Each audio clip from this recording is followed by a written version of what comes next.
क्या इंसान अपने मन को बस में कर सकता है?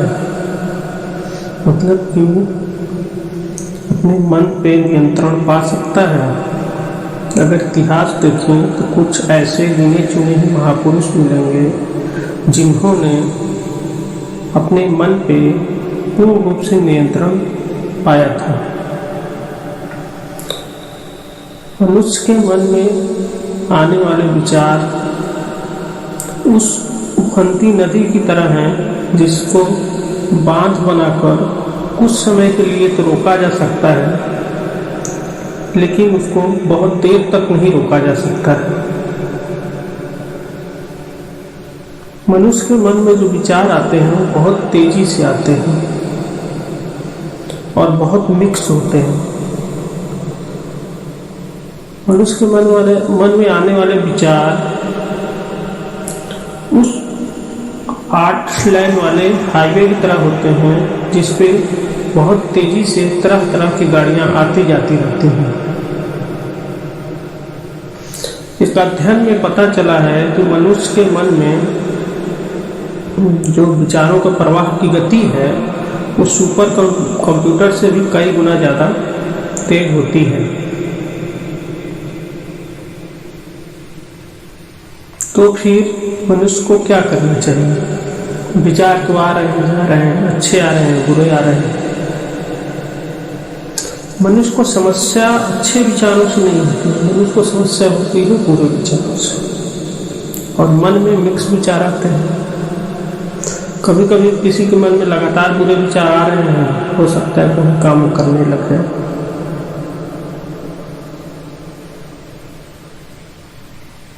तो मनुष्य क्या कर सकता है? वो विचार के प्रवाहों को रोक तो नहीं सकता है, लेकिन वो ये कर सकता है कि मन में बुरे विचार न आए, अच्छे विचार आए। जब मनुष्य पैदा होता है तो उसका मन एकदम स्वच्छ होता है, उस गंगा जल की तरह जो गंगोत्री से निकलती है। फिर मनुष्य बड़ा होता है, धीरे धीरे अपने आसपास की चीज़ों को देखता है, अच्छे लोगों को देखता है, बुरे लोगों को देखता है, अच्छे चीज़ सीखता है, बुरी चीज़ें सीखता है। जो देखता रहता है, सब करता रहता है, उसके दिमाग के अंदरूनी भाग में सब वो स्टोर होता रहता है और उसके मन में जो विचार आते हैं वो उसी हिसाब से आने लगते हैं।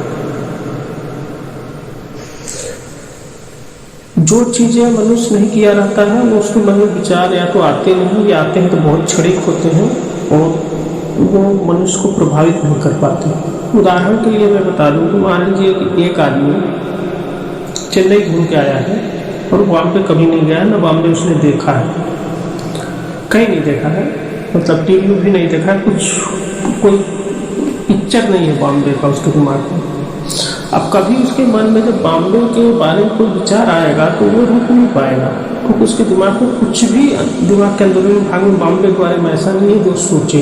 लेकिन चेन्नई के बारे में जब भी उसके मन में विचार आएगा तो वहाँ जो घूमा होगा, जो चीज़ें दिखा होगा, कहीं खाना खाया होगा, कहीं चाय पिया होगा, कहीं सिगरेट पिया होगा, तो वो सब उसके दिमाग में सब विचार आने लगेंगे मन में, क्योंकि दिमाग में वो स्टोर है चीज़ें।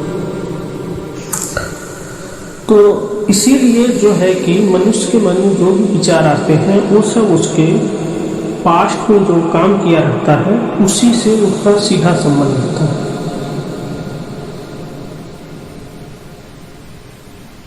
इसीलिए शास्त्रों में कहा गया है कि मनुष्य अपने कर्मों का फल नहीं भुगतता, क्योंकि हम जो जैसा कर्म करते हैं उसी हिसाब से हमारे मस्तिष्क पटल में वो सब चीज़ें स्टोर होती जाती हैं और बाद में उसी तरह हमको विचार आने लगते हैं। अब गंगा नदी गंगोत्री से निकलती है, स्वच्छ होती है, कई शहरों से गुजरती है, शहर की नदी नाला पानी उसमें जाता रहता है, दूषित होती चली जाती है। इसी तरह से इंसान जब बड़ा होता जाता है तो जो बुरी चीज़ें देखता है, सुनता है, समझता है, वो सब उसके मन को दूषित करता चला जाता है। मन को स्वच्छ रखने का सिर्फ एक ही उपाय है कि हम जो भी समाज में बुरी चीज़ें हैं हम उस पर ज़्यादा ध्यान केंद्रित ना करें, क्योंकि अगर कि हम उसमें दिलचस्पी लेंगे, ध्यान केंद्रित करेंगे, तो वो सब हमारे दिमाग के अंदरूनी भाग में सब स्टोर होता जाएगा और बाद में हमको विचार भी उसी तरह से आने लगेंगे। जब विचार आने लगते हैं तो कभी कोई आदमी वही काम कर जाता है। इसलिए कभी भी मन को कंट्रोल करने के बजाय विचारों को स्वच्छ करने पे ज़्यादा कोशिश करें तो इंसान के लिए बेहतर होगा। यदि मेरा वीडियो आप लोगों को पसंद आया हो तो कृपया इसे लाइक कर दें और चैनल को सब्सक्राइब कर दें